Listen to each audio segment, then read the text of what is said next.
نحمدہ و نصلی و نسلم علی رسولہ الکریم، اما بعد فاعوذ باللہ من الشیطان الرجیم، بسم اللہ الرحمن الرحیم۔ قد کانت لکم اسوۃ حسنہ فی ابراہیم والذین معہ، صدق اللہ مولانا العظیم و صدق رسولہ النبی الکریم الامین، ونحن علی ذالک من الشاہدین والشاکرین والحمد للہ رب العالمین۔ واجب الاحترام سامعین و حاضرین، اللہ کے فضل اور توفیق سے آج کے خطبہ جمعۃ المبارک میں موسم حج کی مناسبت سے حضرت ابراہیم علیہ السلام کی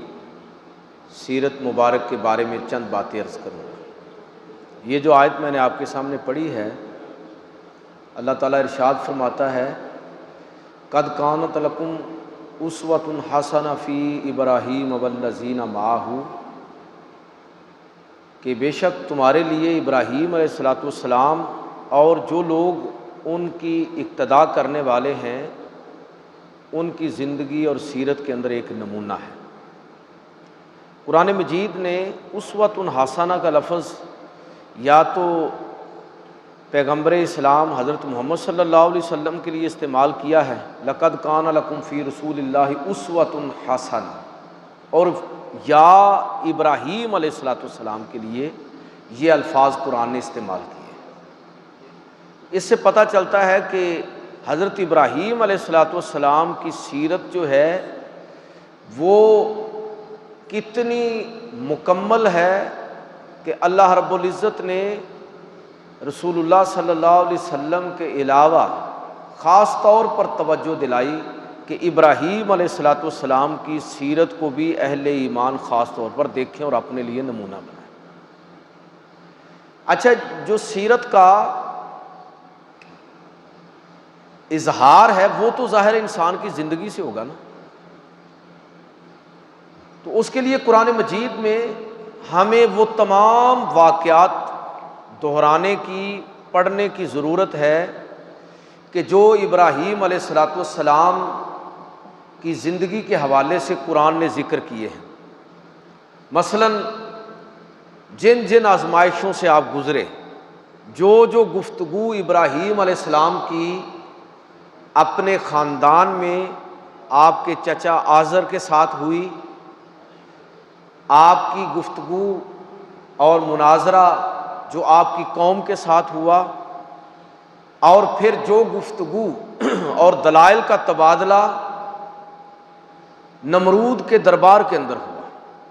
اور پھر پوری سیرت جو ہے اگر اس کو ہم سامنے رکھیں، جن جن کڑی آزمائشوں سے آپ گزرے، انسان کی اصل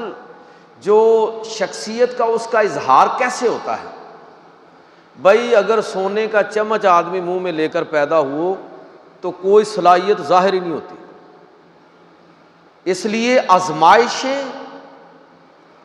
اور آزمائشوں کا آنا اور انسان کا ان آزمائشوں کو پوری پامردی کے ساتھ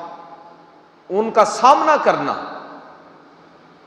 اسی سے اصل میں انسان کی خفیہ صلاحیتیں سامنے آتی ہیں۔ لیڈرشپ کا کب پتہ چلتا ہے؟ جب قوم آزمائش کے اندر آتی ہے تو پھر لیڈر ابھر کر سامنے آتے ہیں کہ کون کم ظرف ہے، کون بزدل ہے، کون کس درجے کا بہادر ہے، اعلیٰ دماغی صلاحیتوں کا مالک ہے، حالات کو گرفت میں لینے کی صلاحیت کس کے اندر ہے۔ یہ لیڈرشپ کوالٹیز کب نکھر کے سامنے آتی ہیں؟ جب قومیں اور افراد آزمائش کے اندر آتے ہیں۔ میں کہنا یہ چاہتا ہوں کہ اگر ہم یہ چاہتے ہیں نا کہ ابراہیم علیہ السلام کی سیرت کے جو نقوش میں آپ کے سامنے آج پیش کروں گا، اگر ہم یہ چاہتے ہیں کہ ان کو صحیح طور پر سمجھیں تو پھر لازم ہے کہ حضرت ابراہیم علیہ السلام کی جو سیرت قرآن مجید نے ذکر کی ہے اس سیرت کا بھی ایک جائزہ ہمارے سامنے آ جائے، جو کہ عام طور پر علماء بیان کرتے رہتے ہیں۔ لیکن میں ان ساری آزمائشوں سے گزرنے کے بعد کہ جن کا تذکرہ اللہ تعالیٰ نے اس طرح بیان فرمایا ہے کہ وَإِذِ ابْتَلَىٰ إِبْرَاهِيمَ رَبُّهُ بِكَلِمَاتٍ فَأَتَمَّهُنَّ، کہ اللہ تعالیٰ نے ابراہیم علیہ السلام کو آزمائشوں میں ڈالا تو ابراہیم علیہ السلام سرخرو ہوئے، ان پر پورا اترے۔ اچھا، اس کے بعد جو اخلاقی نقوش ہمیں نظر آتے ہیں اور جن کو ہمیں سیرت ابراہیم کے تناظر میں اختیار کرنے کا حکم ہے، میں ان کی طرف آپ کی توجہ دلانا چاہوں گا کہ آج وہ جو اقبال نے کہا نا کہ یہ دور اپنے ابراہیم کی تلاش میں ہے، صنم کدہ ہے جہاں لا الہ الا اللہ، تو یہ آج یہ دور پھر ایسا دور ہے کہ جو ابراہیم علیہ السلام کی تلاش میں ہے کہ جو ایک دفعہ پھر لوگوں کے سامنے وہ کردار اور نمونہ پیش کر سکے۔ ابراہیم علیہ السلام کا کردار اور نمونہ کیا تھا؟ اللہ تعالیٰ قرآن مجید فرقان حمید کے اندر ارشاد فرماتا ہے، یہ ساری باتیں واقعات نہیں ہیں، ان واقعات کے نتائج ہیں جو میں آپ کو سنانے لگا ہوں، کہ جب پوری زندگی ایسے ابراہیم علیہ السلام کی لوگوں کے سامنے آ گئی تو اس سے ان کی شخصیت کے کون سے پہلو اور گوشے ہیں جو بالکل نمایاں ہو گئے، نکھر کر سامنے آ گئے۔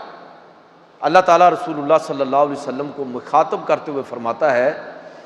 کہ وَاذْكُرْ فِي الْكِتَابِ إِبْرَاهِيمَ إِنَّهُ كَانَ صِدِّيقًا نَبِيًّا، کہ اے محبوب صلی اللہ علیہ وسلم آپ ابراہیم علیہ السلام کا ذکر خیر کیجیے۔ کیوں؟ اِنَّهُ كَانَ صِدِّيقًا نَبِيًّا، اس لیے کہ وہ اللہ کے سچے نبی تھے۔ سورہ مریم کی آیت نمبر 41۔ بھائی نبی تو سارے سچے ہوتے ہیں، لیکن یاد رکھیے کہ جب قرآن مجید اس انداز میں کسی وصف کا ذکر فرمائے تو اس میں اصل میں مبالغہ مراد ہوتا ہے۔ نبی تو سارے صدیق ہیں، سچے ہیں، لیکن ابراہیم علیہ السلام کا خاص اس وصف کے ساتھ ذکر فرمانا یہ صفت صدیقیت کے اندر مبالغے کی طرف اشارہ ہے۔ صدیق کہتے کس کو ہیں؟ یہ بات ہمیں سمجھ آئے گی کہ صدیق وہ شخص ہوتا ہے کہ جس کی فطرت ہر طرح کے گرد و غبار سے پاک ہوتی ہے، اور جب اس پر حق پیش کیا جاتا ہے تو حق کو پہچاننے میں اس کو کبھی التباس اور اشتباہ نہیں ہوتا، وہ فوری طور پر حق کو پہچان لیتا ہے۔ یہ ہوتا ہے صدیق۔ جس طرح کہ سارے صحابہ سچے ہیں، لیکن آپ خاص طور پر دیکھیے کہ اللہ کے پیغمبر صلی اللہ علیہ وسلم نے جس صحابی کو یہ صدیق کا لقب عطا فرمایا وہ جناب صدیق اکبر رضی اللہ تعالیٰ عنہ تھے، کہ وہ اے صدیق کون ہے؟ جس نے اپنی فطرت کی اس طرح حفاظت کی ہے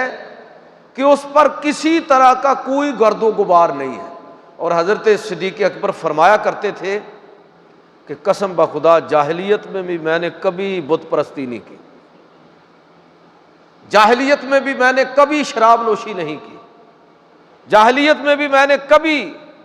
بدکاری اور برے کاموں کا ارتکاب نہیں کیا، اور جب حق ان کے سامنے پیش کیا گیا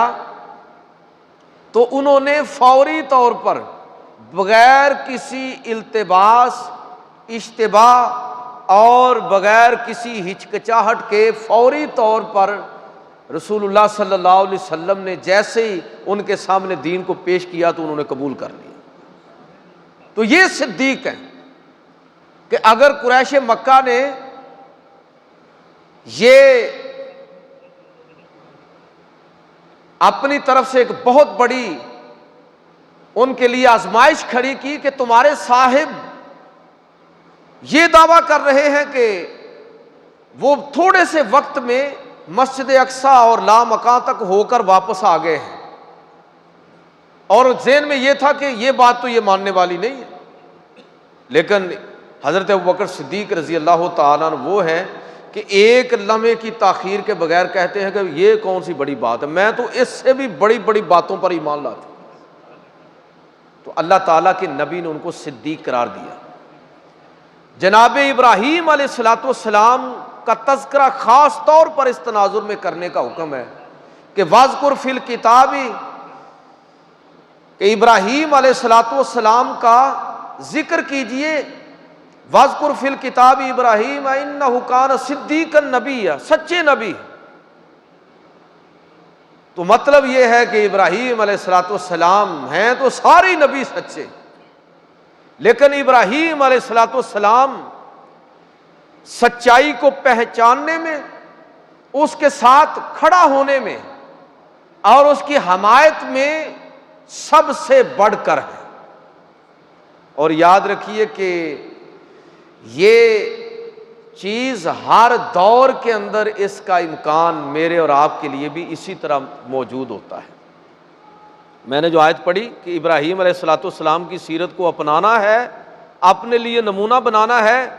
میں اور آپ صدیق بن سکتے ہیں۔ کیسے؟ کہ جب سچائی، یاد رکھیے کہ ہر دور کے اندر مسائل ایک جیسے ہی ہوتے ہیں۔ مسئلہ رویوں کا ہے کہ لوگ اس میں کس طرح کے رویوں کا مظاہرہ کرتے ہیں۔ یہ کہنے کی ضرورت کوئی نہیں ہے کہ کاش میں عہد رسالت میں اٹھایا جاتا، بخدا قدموں کے سرکار میں پایا جاتا۔ یہ آج بھی موقع موجود ہے۔ یہ خواہش کرنے کی کوئی ضرورت نہیں ہے کہ اگر میں میدان کربلا میں ہوتا نا تو یزید کے لشکر کے چھکے چھڑا دیتا۔ او بھائی، وہ مارکہ حق و باطل آج بھی جاری ہے، ہر دور کے اندر یہ مسائل موجود ہوتے ہیں۔ اقبال نے کہا تھا نا کہ ستیزہ کار رہا ہے ازل سے تا امروز، چراغ مصطفی سے شرار بولاہی۔ تو آج بھی آپ وہ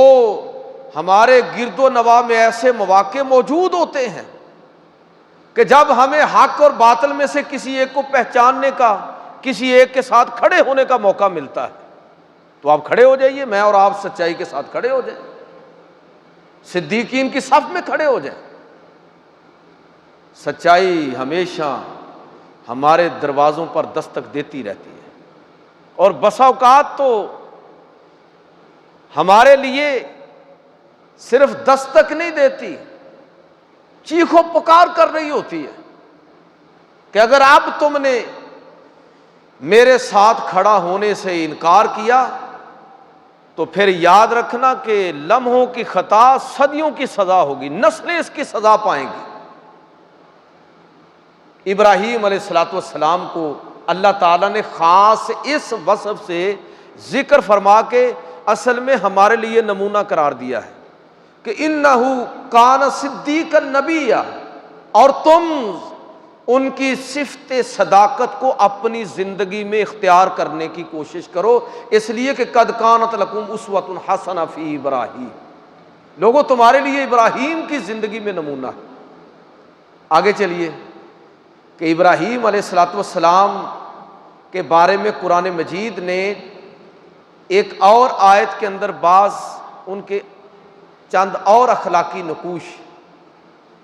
چند اور اوصاف ان کا ذکر فرمایا کہ ان ابراہیم کان امۃ قانتا للہ حنیفا ولم یکن من المشرکین شاکرا لانعمہ، کہ ابراہیم علیہ الصلوۃ والسلام اپنی ذات میں ایک پوری جماعت تھے، امت تھے، اور ابراہیم علیہ الصلوۃ والسلام کا یہ جو کردار ہے کہ وہ ایک اپنی ذات میں ایک پوری انجمن، ایک پوری امت اور ایک پورے گروہ کی طرح کھڑے ہیں،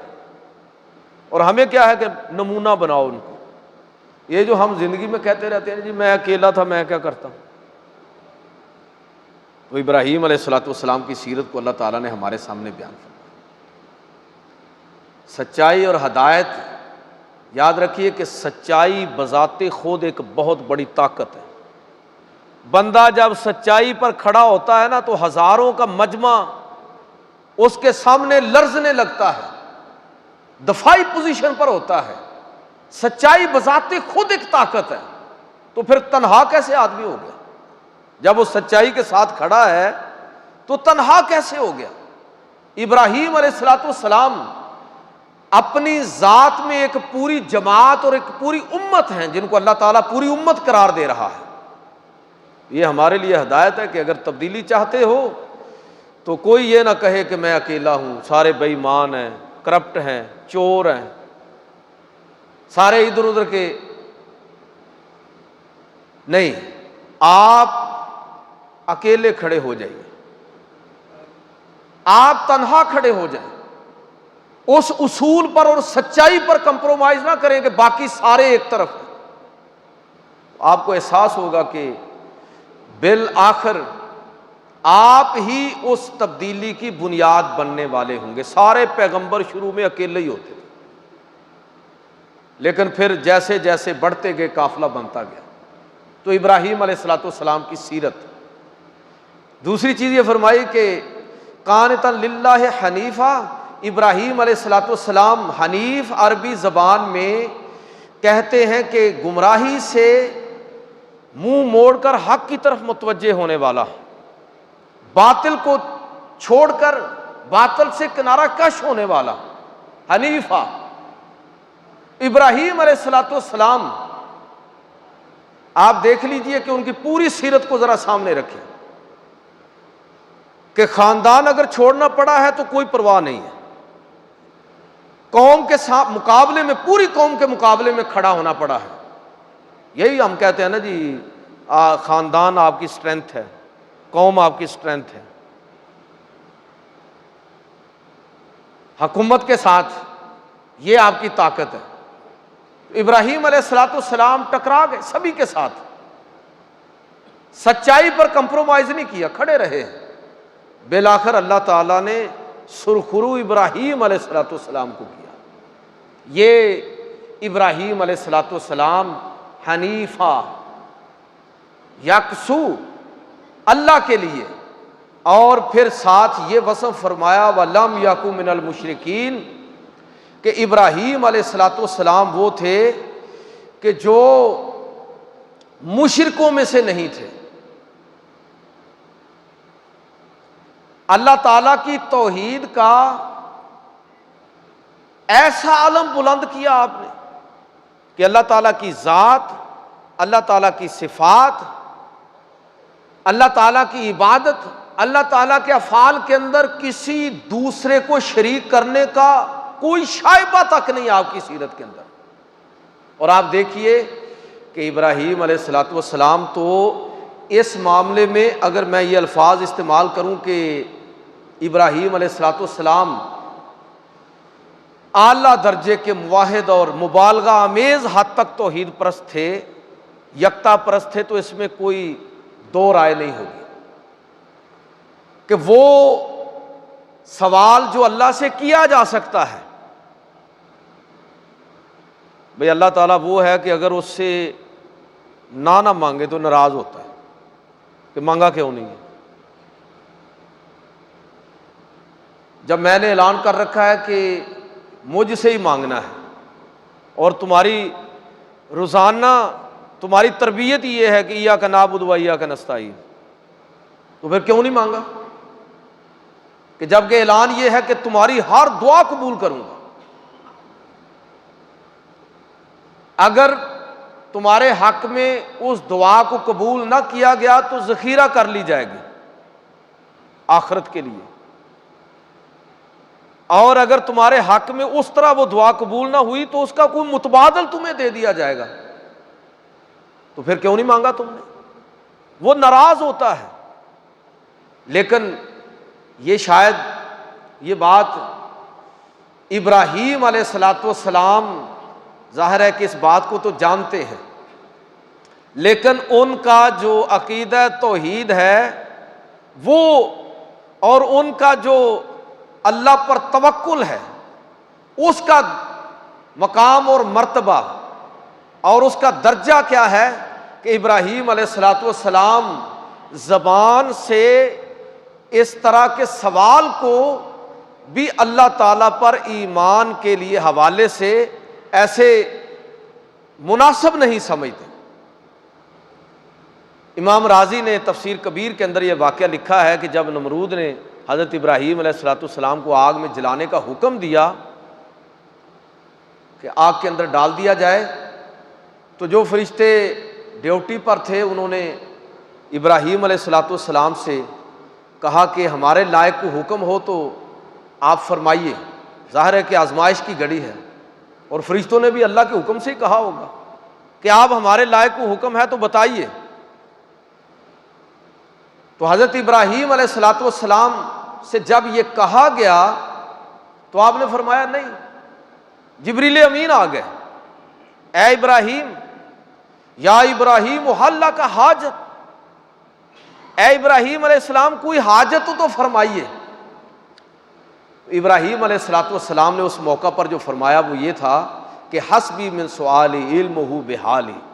کہ میں تم سے کوئی سوال نہیں کروں گا، یہ بھی اللہ پر توکل کے خلاف ہے، میں اپنے رب کی رضا پر راضی ہوں، وہ میرے حال سے بہت اچھی طرح واقف ہے، میرے سوال کرنے کا وہ محتاج نہیں ہے۔ تو اس درجے کی توحید کہ اللہ رب العزت کے ساتھ تعلق اس درجے کا کہ سوال کو بھی بے ادبی سمجھ رہے ہیں کہ اگر اس رب کو میرا بچانا مقصود ہے تو ٹھیک ہے، اور اگر اس رب کی رضا یہی ہے کہ میں آتش نمرود میں جل کر خاک ہو جاؤں تو میں اپنے رب پر راضی ہوں، مجھے اس حوالے سے کوئی سوال نہیں کرنا۔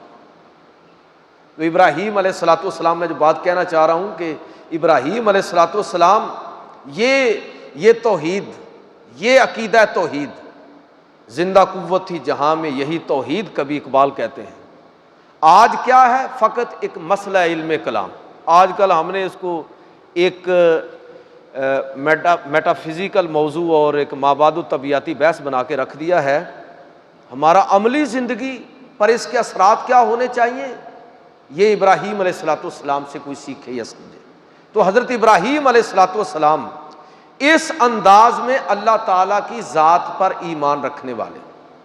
وَلَمْ يَكُنْ مِنَ الْمُشْرِكِينَ، کہ وہ مشرکوں میں سے نہیں تھے۔ اور پھر اسی آیت میں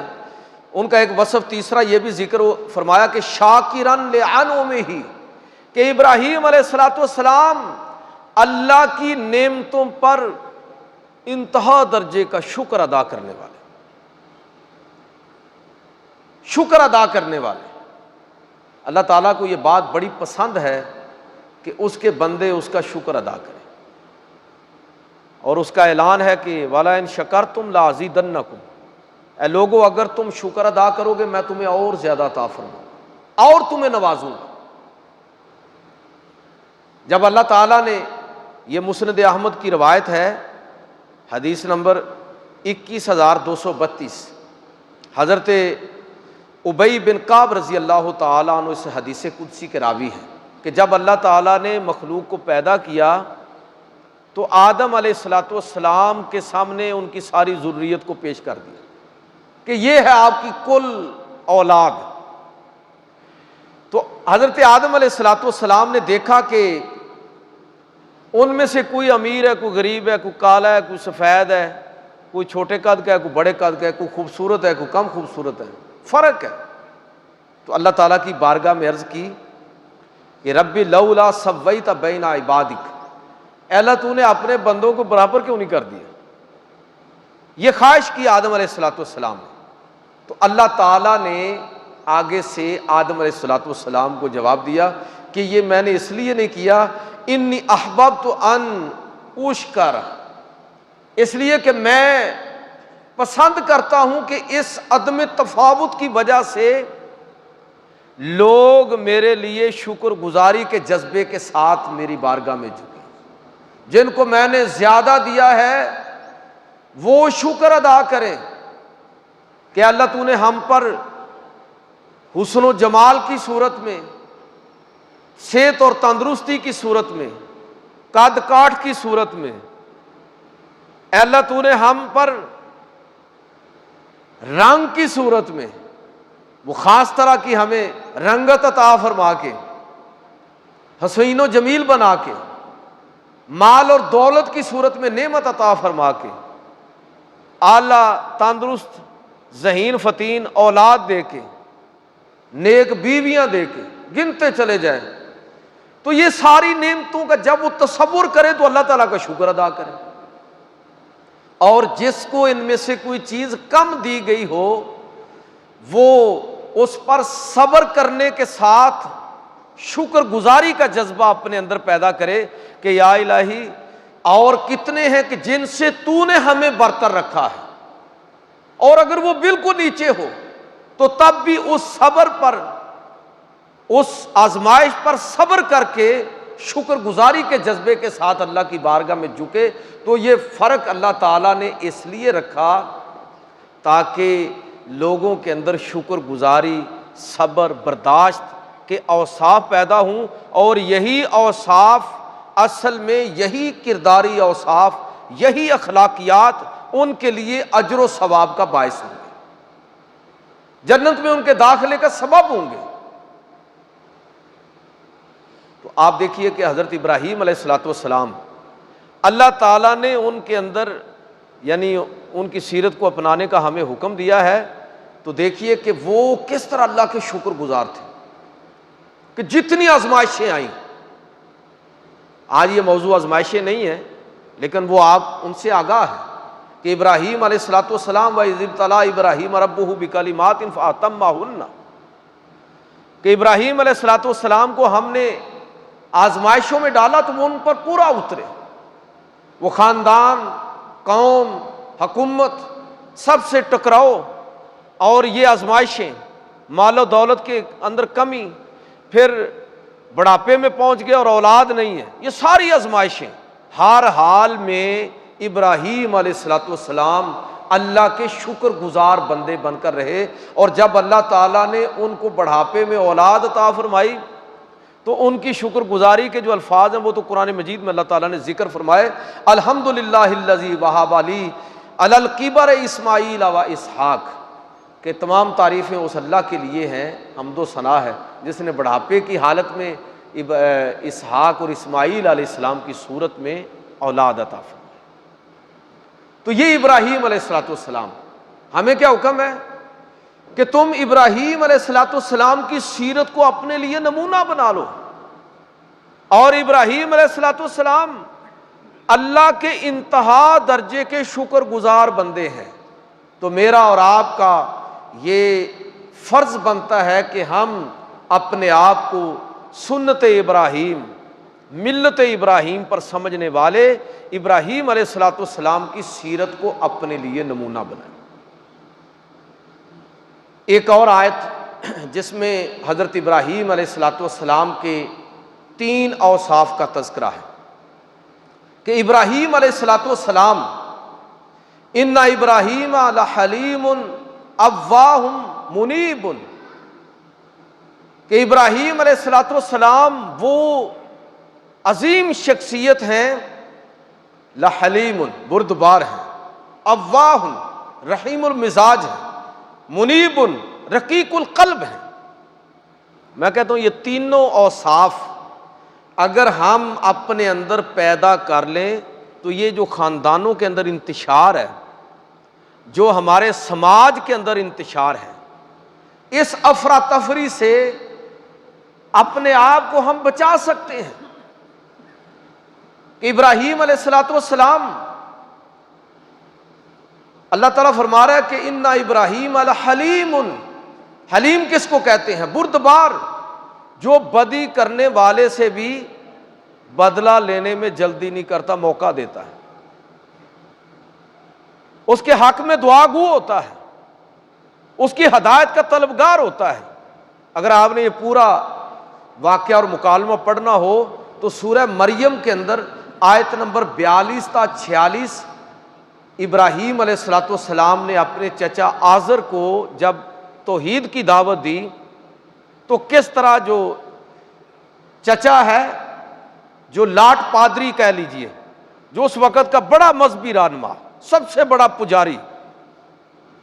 کہ جس کو اپنی گدی خطرے کے اندر نظر آ رہی ہے کہ اگر میں نے ابراہیم علیہ السلام کی بات مان لی، توحید کی دعوت کو قبول کر لیا، تو پھر یہ میرا جو منصب ہے یہ چھن جائے گا۔ یہ نمرود کے دربار کے اندر سب سے بڑا درباری جو تھا، مذہبی منصب سب سے بڑا، وہ حضرت ابراہیم کے خاندان میں تھا، اور چچا جو تھا وہ سب سے بڑا،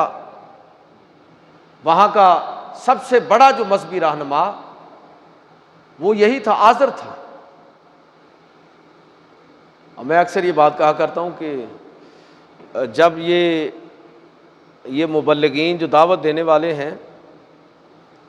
ان کی دعوت اور تبلیغ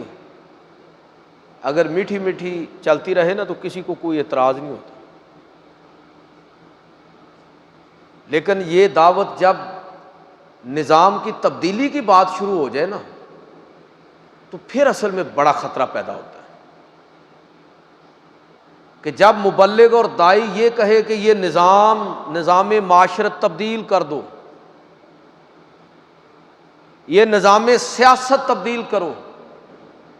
یہ تمہارا نظام معیشت ٹھیک نہیں ہے، اس کو ٹھیک کرو، تو اس وقت پھر سارے سٹیک ہولڈرز جتنے بھی ہیں، جن کے مفادات متاثر ہو رہے ہوتے ہیں، وہ سارے کے سارے اکٹھے ہو جاتے ہیں، اگرچہ عام حالات میں ان کے درمیان کتنا ہی اختلاف کیوں نہ، سارے چور بھی اکٹھے ہو جاتے ہیں، صرف ایک شخص کے خلاف اکٹھے ہو جائیں گے جو سچائی کی دعوت لے کر اٹھے گا۔ مکہ مکرمہ میں کیا ہوا تھا؟ بھئی آپ کے خاندان کے لوگ تھے، رسول اللہ صلی اللہ علیہ وسلم کے، لیکن وہ لوگ خلاف کھڑے ہو گئے، پورا مکہ خلاف کھڑا ہو گیا۔ کیوں خلاف کھڑا ہوا؟ جن لوگوں کے اندر 40 سال کی زندگی گزاری ہے، جن کو پتا ہے کہ یہ صادق ہے اور امین ہے، کوئی ابہام نہیں کہ یہ سچے ہیں، پھر بھی سارے ان کے خلاف متحد ہو گئے، متفق ہو گئے۔ بھائی سچائی کو ابتدا میں وہی لوگ قبول کرتے ہیں جن کا کوئی مفاد متاثر نہیں ہوتا، جن کا کوئی سٹیک نہیں ہوتا، وہ سچائی کے ساتھ کھڑے ہو جاتے ہیں۔ اس لیے پیغمبروں پر ابتدا میں صرف غریب لوگ ایمان لاتے ہیں، یہ جو ہوتے ہیں نا طاقتور لوگ، جن کے لیے وہ دعوت چیلنج بنتی ہے، یہ بعد میں جا کے مسلمان ہوتے ہیں۔ یہ اہل مکہ سن 8 ہجری کے اندر جا کے مسلمان ہوئے، جب تلواریں، نیزے اور جنگیں اپنے اثرات چھوڑ رہی تھیں، نتائج بالکل نوشتہ دیوار کی طرح تھے، تو اس وقت جا کے اہل مکہ مسلمان ہوئے۔ وہ فوراً ہی بات سمجھ آ گئی کہ ہاں یہ سچے ہیں۔ 21 سال میں سمجھ نہیں آئی تو یکدم سمجھ آ گئی؟ نہیں، پہلے ہی سمجھ تھی۔ مسئلہ یہ تھا کہ جب تک ممکن ہوا مزاحمت کی۔ ابراہیم علیہ السلام کا معاملہ بھی میں عرض کرنا چاہوں کہ جب وہ ان کی حلم اور بردباری کو اگر آپ نے دیکھنا ہو تو آپ دیکھیے کہ ان مواقع پر وہ کس درجے جو ہے وہ انہوں نے بردباری کا مظاہرہ کیا، کہ جب ان کی دعوت ان کے خاندان کے لیے چیلنج بن رہی تھی، قوم کے لیے چیلنج بن رہی تھی، نمرود کے لیے چیلنج بن رہی تھی، تو اس وقت بھی یہ آپ آیت سورہ مریم کی آیت نمبر 42 تا 46 آپ اس کو گھر جا کے پڑھیے گا، کہ جب آزر یہ کہہ رہا تھا نا کہ اگر تم اے ابراہیم باز نہ آئے تو میں تم پر پتھروں کی بارش کروا دوں گا، تجھے ذلیل و رسوا کر کے رکھ دوں گا، تیرے خلاف اعلان جنگ کروں گا، تو ابراہیم علیہ السلام آگے سے کیا فرما رہے ہیں کہ میں آپ کے لیے اپنے رب سے، یعنی آپ حلم دیکھیے، برداشت اور بردباری دیکھیے، کہ فرما رہے نہیں، میں آپ جو چاہے کہتے رہیں، میں اپنے رب سے آپ کے لیے بخشش کی دعا مانگتا رہوں۔ ہے ہم میں سے کوئی جو ابراہیم کے رستے پر ہو اور اپنے خاندان کے اندر جب اختلافات ہوں تو ہم میں سے کون شخص کتنا بردبار ہے اس وقت سمجھ آتی ہے۔ نمازیں پڑھنے سے بردباری کا پتہ نہیں چلتا، ذکر اذکار کرنے سے یہ اور چیزیں ہیں، یہ میرے اور اللہ کا معاملہ ہے۔ میری اور آپ کی بڑی آزمائش یہ ہے کہ انسانوں کے ساتھ ہمارا کنڈکٹ کیا ہے۔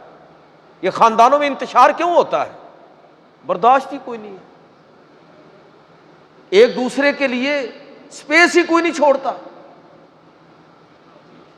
صرف نظر ہی کرنے کے لیے کوئی بندہ تیار نہیں ہے۔ ابراہیم علیہ السلام کو دیکھیے کہ اس اعلان جنگ کے مقابلے میں کیا فرما رہے ہیں کہ میں اپنے رب سے آپ کے لیے استغفار کرتا رہوں گا، اور اس وقت تک ان کے لیے دعائے ہدایت کرتے رہے جب تک کہ ان کو روک نہیں دیا گیا۔ اللہ تعالیٰ فرماتا ہے کہ یہ ابراہیم ہے، اِنَّ ابراہیم لحلیم،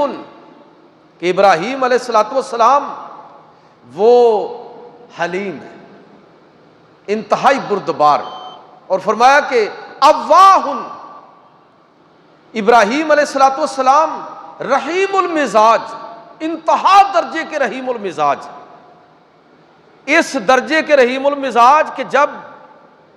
یہ کتاب پیدائش جو بائبل کے دو پورشن ہیں، ایک کا نام اس کو کہتے ہیں اولڈ ٹیسٹامنٹ جس کے اندر 39 کتابیں ہیں، اور دوسرا ہے نیو ٹیسٹامنٹ۔ یہ اولڈ ٹیسٹامنٹ کی پہلی کتاب تورات کا پہلا حصہ جس کو کتاب پیدائش کہتے ہیں، کتاب پیدائش کی آیت نمبر باب نمبر 18 آیت نمبر 23 تا 32،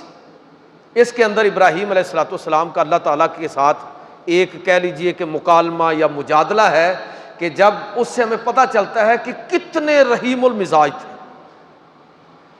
کہ جب پتہ چلا کہ قوم لوط کو تباہ کرنے کے لیے فرشتے آ گئے ہیں، اور پہلے حضرت ابراہیم علیہ السلام کے پاس آئے، پتہ چلا کہ یہ تو عذاب لے کر آئے ہیں اور ابھی تھوڑی دیر کے اندر یہ قوم تباہ کر دی جائے گی، فوراً اللہ تعالیٰ سے درخواست کی۔ یہ کتاب پیدائش کے اندر یہ پورا واقعہ تفصیل کے ساتھ موجود ہے کہ ابراہیم علیہ السلام نے اللہ تعالیٰ سے فرمایا، عرض کیا اللہ یہ ان کو تھوڑی مہلت دے دے۔ پتہ تھا یہ لوگ ایسے گناہوں کے اندر ملوث ہیں کہ جو کبھی پہلے تھے ہی نہیں انسانوں میں، پھر بھی کہا کہ اللہ اگر اس پوری بستی میں 50 لوگ بھی اچھے ہوں تو کیا ان 50 کی وجہ سے تو باقی کو مہلت نہیں دے دے گا؟ یہ میں مفہوم بتا رہا ہوں آپ کو۔ تو اللہ کی طرف سے وحی آیا کہ ابراہیم یہ 50 بھی نہیں ہے۔ عرض کیا اللہ 50 میں سے کوئی 5 کم ہوں گے، تو وحی آئے گی کہ یہ 45 بھی نہیں ہے، یا اللہ تھوڑے کم ہو سکتے ہیں، ہو سکتا ہے کہ 40 ہوں۔ وحی آئی کہ اے ابراہیم اگر ان میں سے 40 لوگ بھی اچھے ہوتے تو میں اس بستی سے عذاب ٹال دیتا، ان کو مہلت دے دیتا۔ اے اللہ ہو سکتا ہے 30 ہوں، فرمایا 30 بھی نہیں ہے۔ اے اللہ ہو سکتا ہے کہ 20 ہوں، اے ابراہیم یہ 20 بھی نہیں ہے۔ یا اللہ ہو سکتا ہے کہ کوئی 10 لوگ ہی نیک ہوں تو ان لوگوں کی وجہ سے باقی کو مہلت عطا فرما، ہو سکتا ہے کہ ان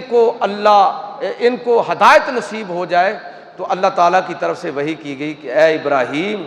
اس بستی میں 10 نیک لوگ بھی نہیں ہیں۔ پھر اللہ تعالیٰ نے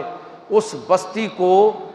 تباہ کر دیا، پتھروں کی بارش کر دی گئی۔ ابراہیم علیہ السلام اللہ تعالیٰ سے استغاثہ کرتے رہے، دعا کرتے رہے، اتنے رحیم المزاج کے ان کے گناہوں کے باوجود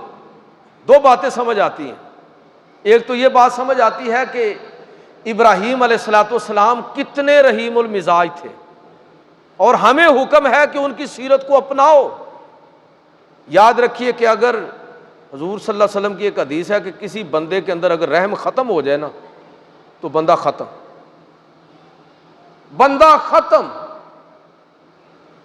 اور ابراہیم علیہ السلام کتنے رحیم المزاج تھے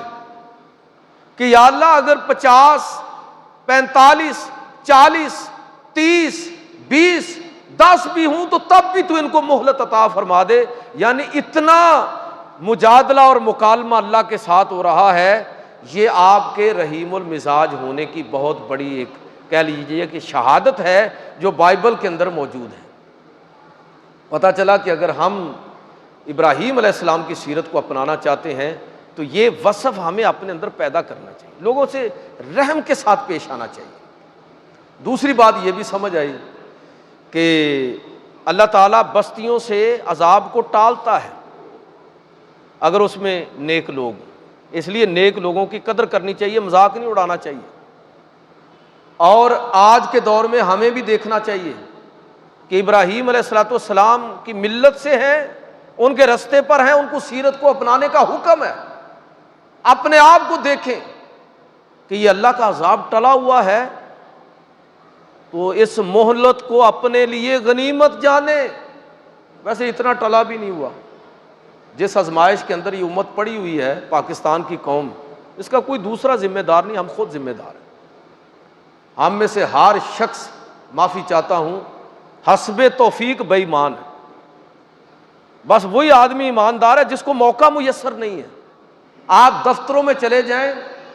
مارکیٹوں میں چلے جائیں، لوگوں کے ساتھ آپ ڈیل کر کے دیکھیں، آپ کو خال خال لوگ نظر آئیں گے جو اس دیانت پر کھڑے ہیں، اور میں کہتا ہوں کہ شاید انہی لوگوں کی وجہ سے میں اور آپ بچے ہوئے ہیں کہ بددیانتی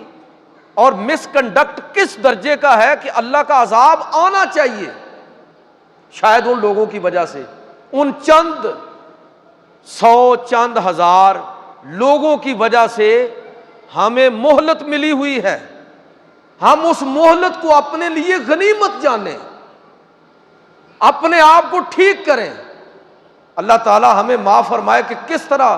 بے ایمانی پر ہم لوگ تلے ہوئے ہیں، اور پھر دعائیں مانگتے ہیں ہاتھ اٹھا اٹھا کر۔ پھر شاید ہم حج عمرے کر کے یہ توقع کرتے ہیں کہ پچھلے سارے معاف کروا لی ہیں، چلو 0 میٹر ہو گئے، نئے سرے سے شروع۔ جس قوم کا مائنڈ سیٹ یہ ہو،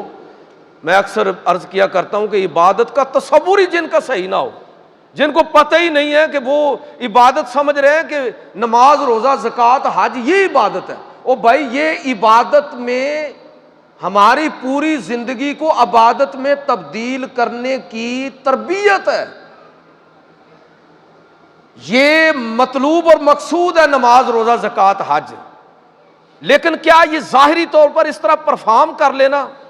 وہ یہ ٹکرے ہیں بھائی، اگر پتہ ہی نہیں ہے کہ نماز کا مقصد کیا ہے۔ یہ بھوک اور پیاس ہے اگر پتہ ہی نہیں ہے کہ روزے کا فلسفہ کیا ہے۔